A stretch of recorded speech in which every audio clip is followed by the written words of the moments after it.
तर दडपशाही आणि कायदा हातात घेणाऱ्यांसोबत काँग्रेस जाणार नाही असं म्हणत वर्षा गायकवाडांनी मनसेवर निशाणा साधलेला। मनसेमुळेच काँग्रेस आणि शिवसेना उबाठामध्ये दुरावा आल्याची चर्चा देखील रंगली आहे। दरम्यान याबाबत मनसे नेते अमित ठाकरेंनी मात्र बोलणं टाळलंय। तर वर्षा गायकवाडांनी मनसेवर टीका केलेली होती। दडपशाही आणि कायदा हातात घेणाऱ्या पक्षासोबत आम्ही जाणार नाही असं स्पष्ट मत वर्षा गायकवाड यांनी व्यक्त केलेलं। त्याआधी त्या राष्ट्रवादी शरदचंद्र पवार पक्षाचे सर्वेसर्वा शरद पवार यांची देखील त्यांनी भेट घेतलेली आणि त्यांचा प्रस्ताव त्यांच्या समोर मांडलेला।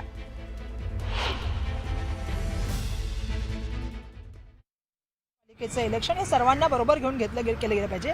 कारण मुंबई ही असं शहर आहे की ज्याच्यामध्ये देशामधले सगळ्या राज्यामधले लोक या ठिकाणी असतात आणि मुंबईच्या विकासामध्ये प्रत्येकाचा हातभार आहे। त्यामुळे दडपशाही करणारं किंवा कायदा हाती घेणाऱ्या लोकांबरोबर आम्ही जाऊ शकत नाही, जी आमची भूमिका आहे। आमचे नेते जननायक आदरणीय राहुल गांधीजींनी भारत जोडो यात्रेच्या माध्यमातून लोकांना जोडण्याचं काम केलं, प्रेम देण्याचं काम केलं। आमची अपेक्षा तीच आहे की मुंबईच्या प्रश्नावरती यावेळी इलेक्शन व्हायला पाहिजे। मुंबईचे इलेक्शन हे प्रांत, धर्म, भाषा, जात या विवादामध्ये न पडता मुंबईकरांना होणारा त्रास, मुंबईच्या प्रश्न जे मूलभूत प्रश्न आहे, जी शाळा आहे, म्हणजे शिक्षण आहे किंवा आरोग्य आहे किंवा स्वच्छता आहे, पाणी आहे, या विषयावरती येणाऱ्या काळामध्ये बोललं गेलं पाहिजे। मुंबई महानगर नवी मुंबईला पोहोच। काँग्रेस म्हणते आम्ही मनसेसोबत।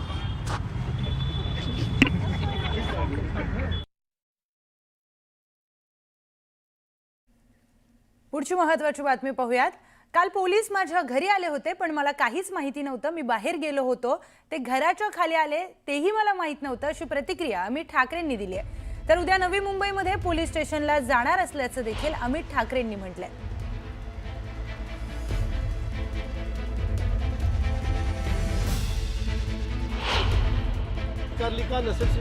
पहिली गोष्ट तर मी जेव्हा ते घरी आले नेरूळचे पोलीस तेव्हा मी बाहेर होतो। मला फक्त फोन करून सांगितलं, तेव्हा मी बोललो की मी नाही आहे, मी नेरूळला येतोय। माझी तेव्हा तारीख ठरली नव्हती, आता ठरली आहे, मी उद्या चाललो आहे। पण मी तेव्हा नसल्यामुळे मला भेटता नाही आलं आणि मी नंतर घरी पोचल्यानंतर पण ते मला कळलं की ते घराखाली आहेत, पण मला ते भेटले नाही। तुम्हाला काही संपर्क साधला त्यांनी? नाही। हां, त्याच्यामुळे मी खाली आमचे जे पोलीसवाले जे प्रोटेक्शनसाठी बसतात त्यांना पण मी विचारलं नेरूळमधनं कोण आलं आहे का, त्यांचं पण म्हणणं होतं नाही। तर मला माहीत नाही कुठे बसलेले, समोरच्या कट्ट्यावर बसले का कुठे बसलेले, पण मला ते काल भेटले नाहीत। त्याच्यामुळे मी उद्या चाललो आहे आणि मी त्यांना बोललेलो की मी नाही आहे, मी घरी नाही आहे, मी नेरूळला येऊन ती नोटीस घेतो। पण थेट घरावर येणं तुम्ही सांगून असल्याने देखील थेट घरावर येणं, बघा या गोष्टीत मला अनेक पोलिसांचे पण मेसेज आले आहेत की उत्तम झालं आहे म्हणून, मी आता नावं नाही घेऊ शकत, पण ह्या गोष्टीवरनं कळतं की तुम्हाला त्या पोलिसांवर बिचाऱ्यांवर किती प्रेशर असेल।